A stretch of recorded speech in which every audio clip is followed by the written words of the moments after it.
Greetings and salutations. Welcome to another episode of Not Square Guy. And today we're going to look at Manjaro Gnome 40 desktop. It's an interesting distro. Check it out in a minute. First, I want to make an announcement. Kind of ran a test on a possible new concept Sunday. It seemed to work well, so probably going to be doing this every Sunday afternoon at 4 o'clock for the time being, until I decide it's no longer feasible for me to do so. See how it goes. Anyway, we're going to do a live stream 4 o'clock on Sunday afternoons from now, called Coffee with Not Square Guy. How do you like that? Yeah, we're just going to discuss topics, that kind of thing. Maybe just chat about things, whatever comes up. They don't even necessarily have to be Linux oriented so much, although that's mainly what we're focused on. Is computers, Linux, desktops, things like that. So yeah, come on over at 4 o'clock and join me if you have mind to. Anyway, we wanted to talk about Manjaro and Manjaro Gnome 40. And here we are on my Manjaro Gnome desktop, ready to check out stuff here. Let's take a look at a couple of things. First, we're going to go to our terminal. Now you notice up here it uses some mod, which is ZSH, not bash, but ZSH is a command line for this. And NeoFetch didn't come installed, pre-installed on this.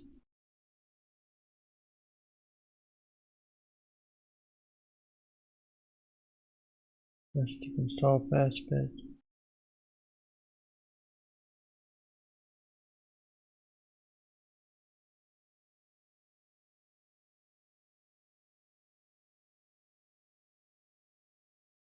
Okay, so we have Manjaro Linux here, the GNOME desktop, running on their kernel 5.10.56. When I first updated, before I updated this first time, it had kernel 5.10.42 on it. It says kernel 5.10.56. That's up a bit. 1,125 packages, ZSH shell with GNOME 40.3. You notice here it's got Wayland cooking on it, not X11. And we got all these icon fonts, things here, breeze, cursor. Kitty, I installed Kitty on here myself. It didn't come with the system. And that's pretty much it. Now it says there now we have HTOP. HTOP was, I don't believe HTOP came pre-installed on this one either. Neither NeoFetch nor FastFetch nor HTOP came pre-installed on this. So I have 764 megabytes out of 4 megabytes running on GNOME. That's about a quarter of it. To have it below 1 gig of data on your memory is an improvement, I think, of what it has been. Usually it's like 1.3 gigs or something like that. So yeah, it's working pretty good. And my CPUs are bouncing around from low to lower. That's normal. Admittedly, this third time I've done this video, so that's why some stuff's already on here. There's 3 ways to get system setting. You can go here. You can go to System Tools. You go to Printer here. It'll take you to System Settings on the printer side of things. Then you go around all the other things you want to set, like you want to set your power differently, your lock screens and privacy. Apparently some change on my key bindings. I set up, take a look at my key bindings. What do we got here? Customize shortcuts. And super Q should close window, but it doesn't. It does that none over here. Very strange, anyway. But anyway, that's where you say key bindings. Worked yesterday is all I can say.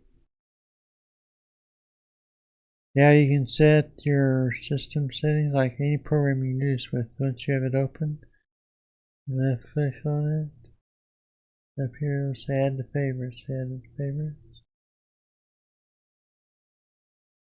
Did this yesterday.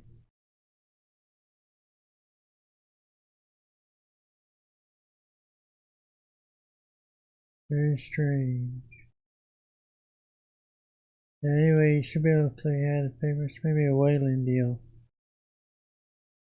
This is the default terminal that comes with it. It is the Gnome terminal. Pretty standard there. The CSH. What an interesting application you have here. Your web apps. Web apps are like you put a containerized version of web apps. So, like, say you wanted to, for some weird, strange, stupid reason, you wanted to use Microsoft Office online. You can set them up as web apps and have them show up here in your system. That's how I did it for my website. I'll show you this here so you can see it. So let's say we want to do Open Office, or Microsoft Office Online. We just go here, bring up our browser,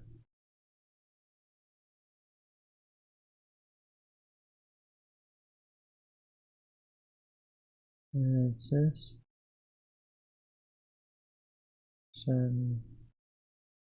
Okay, so your sign-in page. All I do is go here,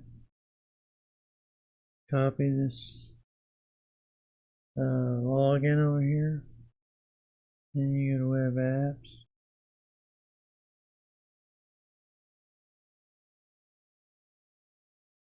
Add, and you paste this right there.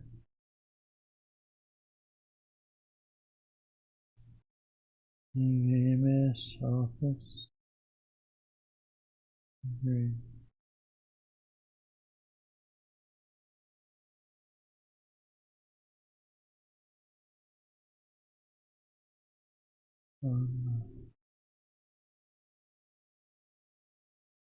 Okay, so you want to put this in Office category. And yeah, Firefox browser, you have your choice of browsers you can use. Firefox is standard. Navigation bar, if you want to navigate like on a regular web page, you can click that. Otherwise, leave it alone. Want a private window, you can click that. And you go OK. Then it should be there in your program list. They have Microsoft Office Online. Change that icon, by the way.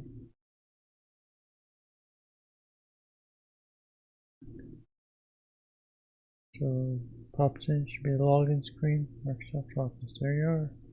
Log into your account. Away you go.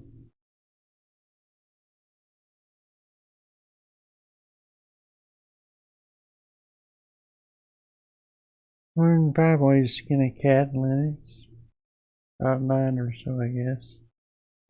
Now, yeah, whenever you hit your super key, or you use workspace thing, yeah, one work, it's in the default is 2 workspaces. Add more in settings, but the launch programs up here, say we want to launch MS Office, which we just put in there. You're right there. Or Manjaro notifications. Now you also notice aside from launching apps up here, it gives you settings. You can launch settings, add and remove software, characters. So let's say we wanted to type in, say I want to use Inkscape. Add new software right there. So that. Install Inkscape. Okay, so you install it.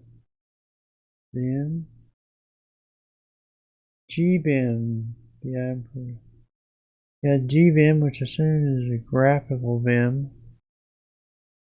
And you install Vim. It doesn't have it already. The top's not installed here. So let's install Vim, see what it does.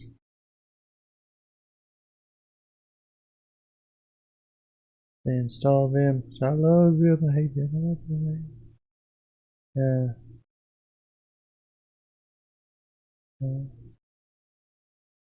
Okay. On Python support, on Ruby support, sure, why not? Let's do both. And then here your password. The way she blows. Installing. Didn't take too long to install this. Now you gotta apply this apparently.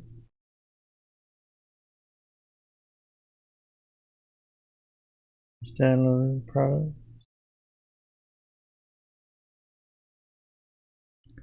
Okay, we'll come back right after this finishes.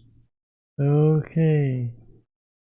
Cheers. Saw Vim and GVim probably. Let's see what we got over here.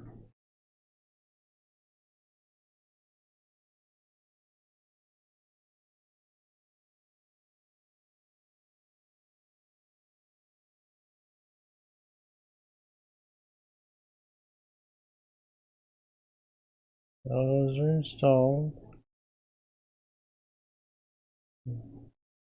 You're going to say I did Vim.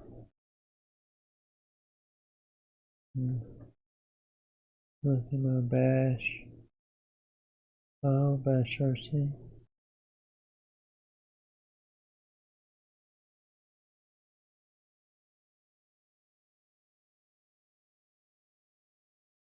There it is.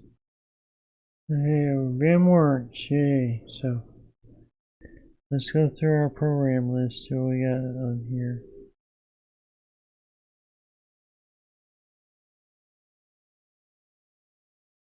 Okay, we got Geary, which is a mail client. Accessories, which has icon browser, transmission, weather, GTK hash, Devanton manager, which is a theme manager basically, software token, main menu, edit your menu, want to edit your menu, put it there, your tweaks, your help. Check out the tweaks real quick over here. Have your general, suspend animations. Your appearance, there is where you can say your themes and cursor themes and stuff like that. You can say your background image more manually than with the thing inside drop applications. Keyboard and mouse controls. Windows title bars. Say what you want to have in there. It's just got toggle maximize the only thing. If you double click toggle bar, oh, I see. And here you can set maximize and minimize placement of your left to right. Your app coming from Apple, you probably want on the left. If you come from Windows, you probably want on the right. If you're a new user. Here's where your windows are work. And here where you change your workspaces in the tweak section. Add new software, which you kind of saw an example of adding software a while ago. Gthumb is a picture manager. Maps, layouts, Lollipop, which is a music player. Videos, which is a video player. User guide, in case you have any questions about Manjaro. Your office suite here. Only office is what it's installed with. Document scanner here. This is not a valid thing. In fact, I can go to web apps. I can remove those. Don't want those anymore. Remove them off there like that. Now it's not there anymore here in Office. You'll have an option to go to MS Office. Document scanner, system tools, web apps, and cheese, which is your video camera recorder. That's about all it comes with out of the box, pretty much. The thing I installed here was Kitty, pretty much. Nothing else. Aside from what you saw me install. Vim, GVim, command line apparently.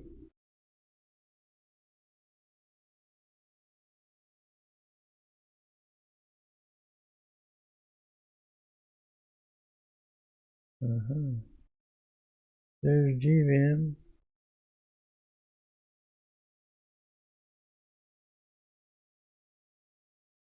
That's how you close it. Yes. Vim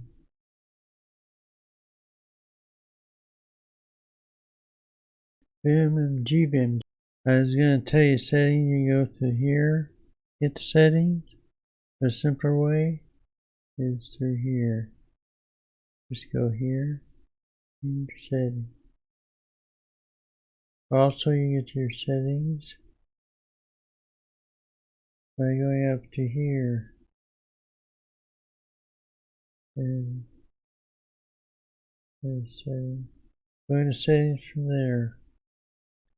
Let's look at backgrounds. We can change our background to want to change it. Probably fairly standard Gnome. Yeah, all sorts of backgrounds here to choose from. Looks like it's a good selection. Maybe some a little bit different. We're going to try to get out of here so we can see what we're getting. It looks like a pretty cool one. Got a lot of nice color to it. Got your mountains here. Oh, there's jungle forest there. Got your more almost Windows-like one. Have a little more detail, more high definition. Got your rainstorm. The fancy lightning strike. Pretty cool. There's design ones here.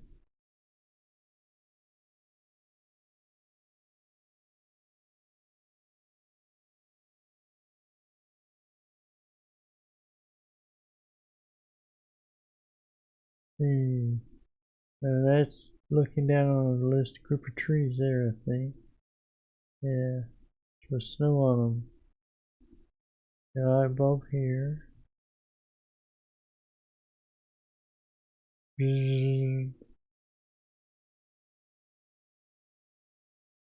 Snowflake there.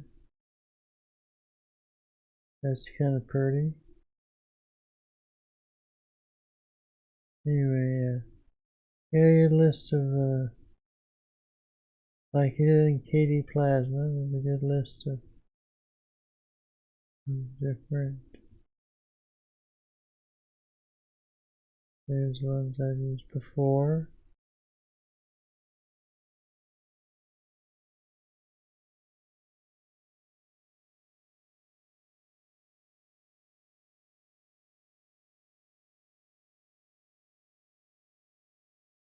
Interesting. Or you get a sunset, sunset, sunrise.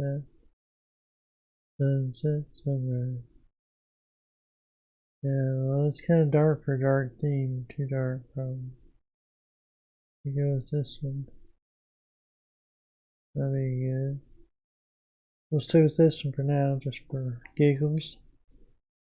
This comes with Wayland installed out of the box, and that's what you log when you first log into this. As I showed you before, what you use Wayland. So say you have programs like OBS Studio that doesn't run well in Wayland, have problems with it, you can You want to know if you can get to X11. Thing is, you can do that very simply by doing the following.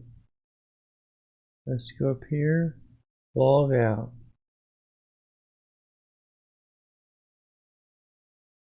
We go back to our login screen, GDM Gnome Display Manager's login screen. And is this now? First, there's nothing here to select. You have to go here where you enter password. Yeah, this gear icon that pops up down here. Click that. There's you have three options. You have Gnome, that's one default on. Gnome Wayland, Gnome Classic, Gnome on XOR. X11 actually is on these two here. So you want to choose this one if you want the same look as what you've had before. And no basic Gnome. Log back in. Bada bing bada boom. You have X11. As soon as it logs in. That looks same. Sure you got X11 on here? Why, sure we do. X11 being used right there. So then the next question I have is, what is this Gnome Classic beeswax stuff going on here? What's that about? Well, let's log into it and see what we got.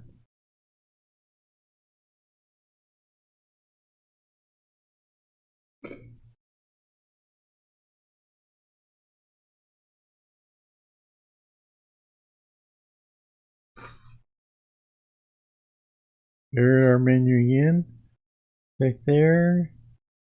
Go put our password and go down here. Click on Gnome Classic. Let's see what we have here. There he goes.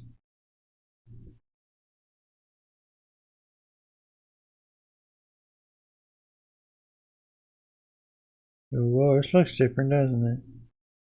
Got a top panel and a bottom panel here.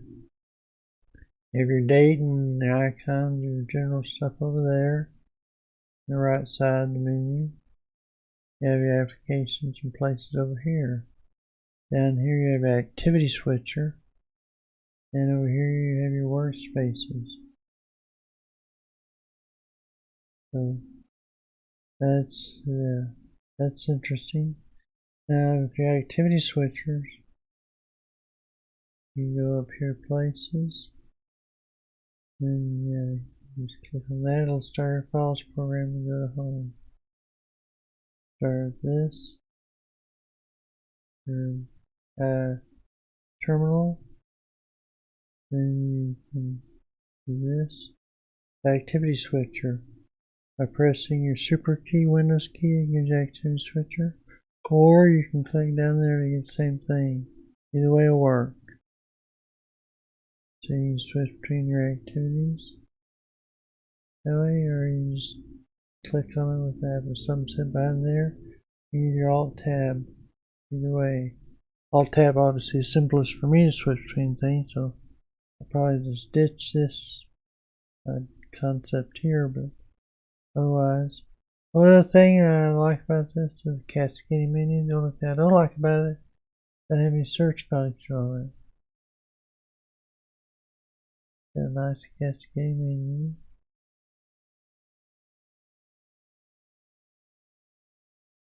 Got all our programs in it, so we looked at it previously, but it's organized according to category over here. So, yeah. Do your web apps. So, if you wanted to do a search function, you could add Ropey to this and spice up a bit. Let me do that real quick. Simple to do. Just do sudo pack man s Ropey.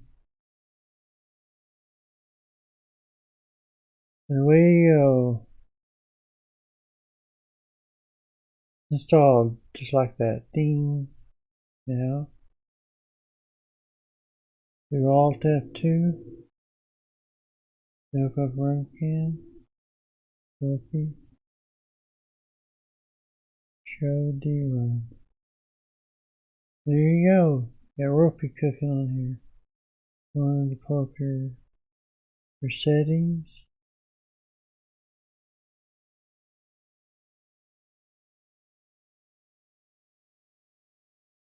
Up there.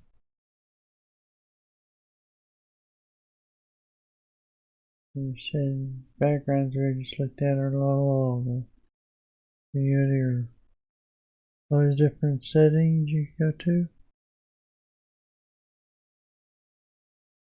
This is right now. These uses actual lines. Now I'm going to go down here to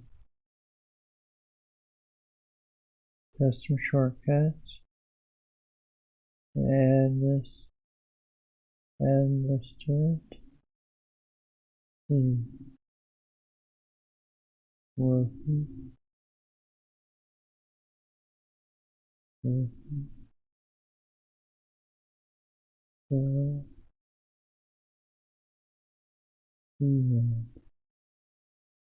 That shortcut. Do add. And you get that in there. When you push Super D, you get Ropey. Yeah, you need to do a search for any application on your system using this thing. Cool. So then that would solve that problem not having a search function. But yeah, so this would be the way I go if I was going to use this, actually use this for some. I do this. I use a classic Gnome. I have a standard X11. I have a standard cascading style menu. Use key bindings to go not add windows. You got a lot of room to across here. So I use key bindings to add more windows and move around and put things in kind of stuff. Use Alt Tab to switch between apps like I normally do. And I would use Ropey as a search function for apps basically. Yeah, pretty cool. That's Gnome 40. What you can do with it. Let's go give my opinion, my final opinion on it, as well as Manjaro itself. I think it's a good desktop overall. I really don't care much for Gnome desktops, but Pop! OS with their Cosmic desktop, and the fact you can take this one, convert to a classic desktop, is cool. And you can install Ropey on it to do a search function, place for apps that you want to search for. So yeah, that helps you a lot with a lot of different functions and things like that. So yeah, so that's probably if I was going to use this for my desktop. I would use it in classic Gnome Ropey setup on it. And could I use it? Would I use it? It's kind of one of those, if I had to, I could get along with it alright, you know. I've got along with Gnome Desktop before, but I prefer to use some more, my daily driver though, I prefer to use some more classical that I can use. Well, I have a dynamic tiling window manager attached to it, like Pop! OS does, where you can get on KDE, or search functions that work out of the box, like KDE's and Gnome, or Pop! OS's Cosmic desktop has that now. So I prefer those two desktops overall right now, and I can get those on. But I can get all out of Manjaro if I wanted to with KDE desktop. I really like it. So if I had my choice out of all the desktops that Manjaro uses, I'd probably pick KDE right now, just because it's up to date. use wet on if you want to, as well as a search function that's excellent. You can bring up websites on it, settings, or you can bring up programs. Pretty cool. And or you can still have a classic menu, desktop menus, that kind of thing. That's what I probably would like, Katie, probably if I was going to use Manjaro. Matter of fact, I'm almost tempted to think about changing my daily driver. Matter of fact, that's one of the first things we're going to talk about over on my new show, 4 o'clock on Sunday afternoon. My first topic is going to be, what is your daily driver? Because I want to find out what daily driver I should maybe be using, if any. Maybe I'll stick with what I got, which is Neptune OS right now, or maybe I'll go with something different. But that's one of the reasons I kind of look at these, because I kind of look at that distro that has the right mix, combination, repository information, program availability, dynamic tiling ability, and its little desktop with search functions on it. So yeah. I've got a cool setup, so I'm really reluctant to change what I got right now. I'm thinking about it. Katie has actually tempted me with Manjaro, because I know it'll be up-to-date software, but I have to change a lot of things. I'll talk about that more Sunday. I'd have changed my daily driver around quite a bit. It's a lot to my changeover because of the little setup I got going on here. So, but we'll look at that next time. Anyway, Manjaro is a good distro.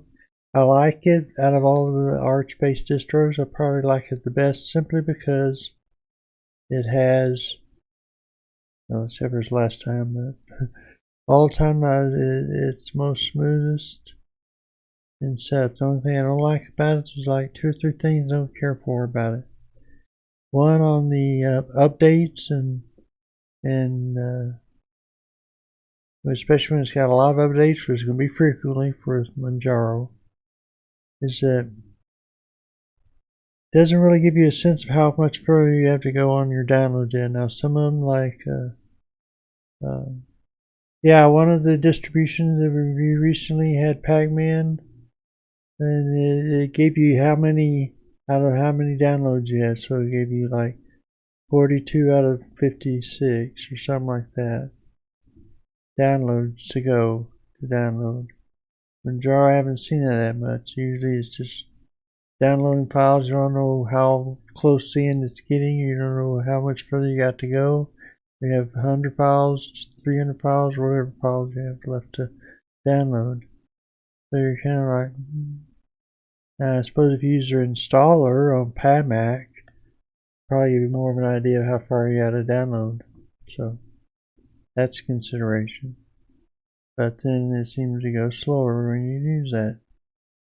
It's my experience. So I don't care for that as much. I would like them to improve the information on your downloads when you're using the terminal on Pac-Man. And I know you can do it because other distros do it. The other thing is a printer situation. Yeah, it seems like almost everyone I have a little problem with printers setting up. And sometimes it says installed cups, but they haven't enabled cups in the system D yet.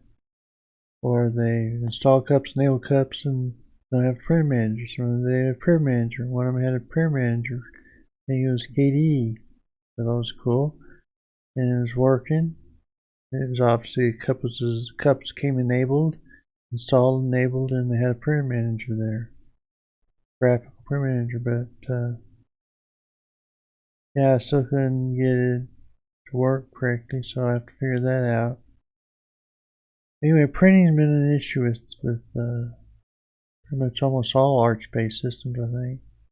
You almost always have to get it set up, and you have to know what you're doing. Like I said, not for a new user necessarily, unless you want to spend some time studying, going through the Arch wikis and all that kind of stuff, and searching online how to do this. So, or If you already know what you're doing, probably jump in there, just get her done and have at it, and that's it. But for my brother printer over here, laser printer, seems like I have a little bit of trouble getting the right print driver for it sometimes. And then sometimes filters don't work. Sometimes you have to go find a filter for it. So I might report on that later, but anyway, that's another thing I don't care for about Arch-based systems in general is the trouble getting a printers to work on it, seems like. Your printer may have a printer that works a lot easier on them, so it may not be a consideration for you. It is for me though.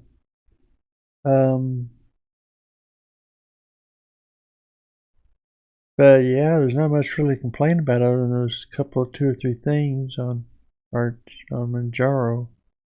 And I like the system, and it seems to run smoothly. It seems to run efficiently, and if you kind of do your updates about once a week, and no way for them to get all this big massive buildup of updates. You don't do it every hour or every day or something like that.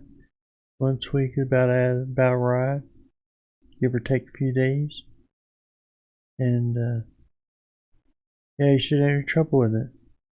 Seems to work pretty much most of the time, which is where I'm leaning toward now. The other thing I'm leaning towards is making my daily driver a window manager, but that's even more iffy for me. I mean, I know some people like ET do that, but I'm not sure I'm there yet. Maybe I will be. So, yeah. Would I recommend this for new users? Generally, yes. Manjaro's a decent new user experience. It's easy to install, not hard at all. It's, for the most part, takes care of things and doesn't have as much stuff for you to deal with in the upgrade and updates. So, yeah. I'd recommend this for a new user if they wanted to get into Arch-based systems. If it's a new user, wasn't afraid of bleeding edge. This is Arch, so it is bleeding edge, but Manjaro adds another extra layer of non-bleeding to it, I guess you could say. So that result is probably better for people like a little stability, but you do have the AUR, which can have broken packages in it. Can goof things up occasionally. You have to be careful there, but that's a given. That's about it, I think. That finishes my review of Gnome Manjaro desktop entries. We'll move on to some other stuff later on, and we also have our new coffee with Nolly Screwy Guy coming up on Sunday. So until then, we'll see you then, or next time you happen to come across one of my videos or whatever, But anyway, that shows at 4 o'clock p.m. on Mountain Time on Sunday. So in the Eastern Time Zone, add a couple of extra hours, subtract. Add a couple extra hours of that. In the Pacific Time Zone or further west or whatever, subtract an hour. So, yeah. So that's how we're going to do that. And until next time, may the Linux Force be with you. Bye.